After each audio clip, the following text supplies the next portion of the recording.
Steampunk, at its most basic, is Victorian science fiction. It's developed into quite an art movement and encompasses literature, jewellery, dress, even bands with music in steampunk style coming out. As you can see, I like to dress in the steampunk style. I make a lot of my own costume. Lots of people love the dressing up aspect of it, and people have their own pseudonyms. I'm also known as Miss Emily Ladybird. And as that character, I do a lot of jewellery making. I love to make pieces that go with different outfits. Earrings, necklaces, all made from broken bits and pieces of watches and found objects, incorporating other materials. Today, I'm going to show you how to make a polymer clay cog brooch.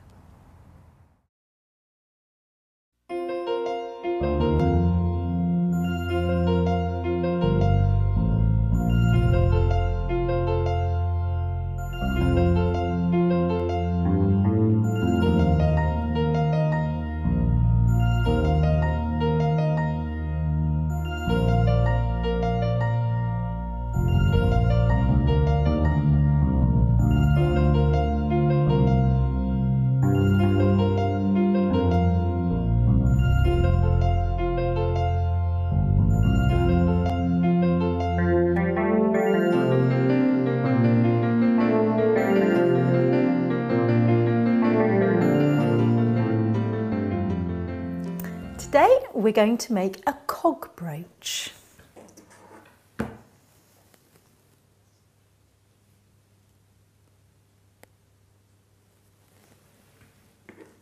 You're going to need some paint. This is just ordinary acrylic, and I've got a nice emerald green, a gold and a white. You're going to need some scrap polymer clay. Any colours mushed together is fine. It all goes grey or brown in the end. You're also going to need a bit of liquid clay. I have Kato clay is my preferred brand, but you can use Sculpey or Fimo as well. Then equipment wise, you're going to need a brooch back, a cutter. I use one that I made out of a tin, which is in the shape of a cog, but you could use anything you like, a teapot, a rocket. They're all good steampunk style shapes. You're also going to need a stamp. This one is from Paper Artsy and it's lovely. It's got lots of little cogs and clocks and gear wheels and things on it. Again, very good steampunk motifs. I've got a water spray, a pasta machine, a small rolling pin, paintbrush and baby wipes. Baby wipes are fantastic for cleaning up. They just wipe any clay straight off your fingers, and paint as well, so they're really useful. For a working surface, I'm using a ceramic tile. I like tiles because they can go straight in the oven. If you're baking polymer clay, a lot of people are a bit wary about putting it on the things they're going to use for food. So if you have a ceramic tile that will take the heat, you can buy them in tiling places, bathroom places, I think for about 50p. They're a wonderful addition. So straight off, we are going to mush up our clay, give it a really good blend. It will be quite stiff to start with, but as you work it, it'll get more and more pliable. This is called conditioning the clay, and it's very important whenever you're using polymer clay to condition it, because not only does it make it a nice texture to actually sculpt and work with, but it will stop it cracking when you bake it. It's just another little trick that you can use to make your clay biddable. I like to use a pasta machine once I've kind of got it flattened out into that sort of a shape.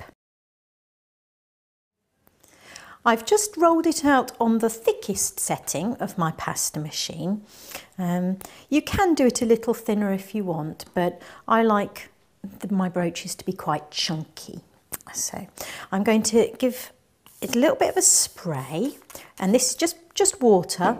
This is going to stop the stamp sticking. So place my stamp. I'm going to put the water that side down, and then I'm going to give it another spray on the top to stop it sticking to my rolling pin, and I'm going to press quite hard to emboss the pattern. So really pressing down there. There we go. And then when I turn it over, you can see it's got quite a good deep shape. And you want a nice deep shape because of the paint job that we're going to do on it later. Don't worry that it's wet, that's fine. It'll sort itself out when it gets baked. So now we can cut out our shape. I'm going to go for a cog, but you could use a teapot or a rocket or a rabbit, anything you fancy really. I'm going to just work out where the best bits of my design are, the bits which I like most or where it's been deepest imprinted. And once I've found a spot, that's good, I'm going to press down hard with my cutter, take all the scrap clay away. And because it's a cog, it should have a hole in the middle. So I've got a little round cutter as well, and I'm going to put that right in the middle. Is that in the middle? Yep. Press it down. Lovely. Now it looks like a proper cog. And this is going to get baked in the oven. Different clays go in at different temperatures, so do check the manufacturer of your polymer clay to make sure that you're getting it to the right temperature. If it's too cool, the polymer won't set properly and you may find it's a bit brittle or bendy. If you put it in too hot, it might burn, and that is really unpleasant. Horrible, horrible smell. If you don't like putting things in your oven that you're going to use with food, and you don't like the smell, it is completely non-toxic, but some people just go, it smells horrible. You can wrap it in tin foil, just make like a little tent. Easy peasy. So just like that, and you can put that in the oven, and when you take it out, when it's cool, you won't get a horrible smell. So it doesn't have to bake for terribly long, it's just to get it firm at this stage. It's going to get baked a couple more times. So there we go, that's one that's been baked. And what we're going to do now is put the brooch back on. So I'm going to get a little bit of my liquid polymer clay, and this acts as a glue just to stick the non-baked clay to the baked clay. I tend to put it on with my finger just so that I can make sure that it has a very, very thin coating. When I put it on with a paintbrush, it always goes too thick, and then the unbaked clay tends to slide off. But I'm just smearing it all over like that, and you can see it's shiny, but there's not actually sort of any wet blobs of the liquid polymer clay there.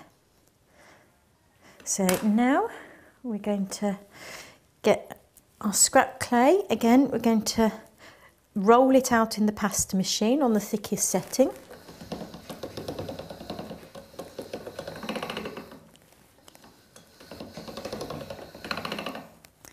Make sure that I've got the right shape to do the back of the brooch. Nearly there. There we go, that's a good one. And this time I'm going to pop the cog down and press quite firmly all the way round.